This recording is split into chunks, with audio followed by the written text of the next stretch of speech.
The history of Christmas. Christmas as we celebrate it today has its origins in Victorian Britain. It's hard to imagine now, but at the beginning of the 19th century, Christmas was hardly celebrated. Many businesses did not even consider it a holiday. However, by the end of the century, it had become the biggest annual celebration and took on the form that we recognize today. The transformation happened quickly and came from all sectors of society.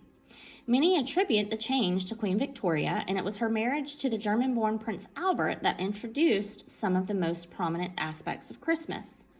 In 1848, the Illustrated London News published a drawing of the royal family celebrating around a decorated Christmas tree, a tradition that was reminiscent of Prince Albert's childhood in Germany. Soon, every home in Britain had a tree bedecked with candles, sweets, fruit, homemade decorations, and small gifts. In 1843, Henry Cole commissioned an artist to design a card for Christmas. The illustration showed a group of people around a dinner table and a Christmas message. At 1 shilling each, these were pricey for ordinary Victorians and so were not immediately acceptable or accessible. However, the sentiment caught on, and many children, Queen Victoria's included, were encouraged to make their own Christmas cards. In this age of industrialization, color printing technology quickly became more advanced, causing the price of card production to drop significantly. Together with the introduction of the halfpenny postage rate, the Christmas card industry took off. By the 1880s, the sending of cards had become hugely popular, creating a lucrative industry that produced 11.5 million cards in 1880 alone. The commercialization of Christmas was well on its way. Another commercial Christmas industry was born by Victorians in 1848 when a British confectioner, Tom Smith, invented a bold new way to sell sweets. Inspired by a trip to Paris where he saw bonbons, sugared almonds wrapped in twists of paper, he came up with the idea of the Christmas cracker, a simple package filled with sweets that snapped when pulled apart. The sweets were replaced by small gifts and paper hats in the late Victorian period and remain in this form as an essential part of modern Christmas. Decorating the home at Christmas also became a more elaborate affair. The medieval tradition of using evergreens continued, however, the style and placement of these decorations became more important.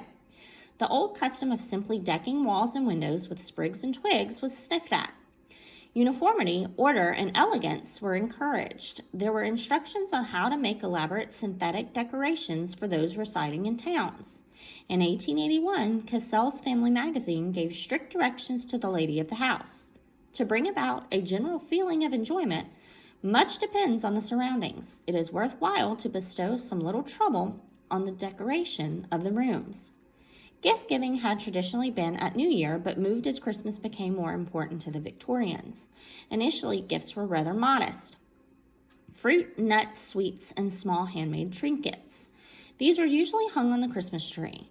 However, as gift-giving became more central to the festival and the gifts became bigger and shop-bought, they moved under the tree. The Christmas feast had its roots from before the Middle Ages, but it's during the Victorian period that the dinner we now associate with Christmas began to take shape. Examination of early Victorian recipes shows that mince pies were initially made from meat, a tradition dating back to Tudor times. However, during the 19th century, there was a revolution in the composition of this festive dish. Mixes without meat began to gain popularity within some of the higher echelons of society and became the mince pies we know today. The roast turkey also has its beginnings in Victorian Britain. Previously, other forms of roasted meat, such as beef and goose, were the centerpiece of the Christmas dinner. The turkey was added to this by the more wealthy sections of the community in the 19th century, but its perfect size for a middle-class family gathering meant it became the dominant dish by the beginning of the 20th century. While carols were not new to the Victorians, it was a tradition that they actively revived and popularized. The Victorians considered carols to be a delightful form of musical entertainment and a pleasure well worth cultivating. Old words were put to new tunes, and the first significant collection of carols was published in 1833 for all to enjoy. The Victorians also transformed the idea of Christmas so that it became centered around the family. The preparation and eating of the feast, decorations and gift giving, entertainments and parlor games, all were essential to the celebration of the festival and were to be shared by the whole family. While Charles Dickens did not invent the Victorian Christmas, his book, A Christmas Carol, is credited with helping to popularize and spread the traditions of the festival.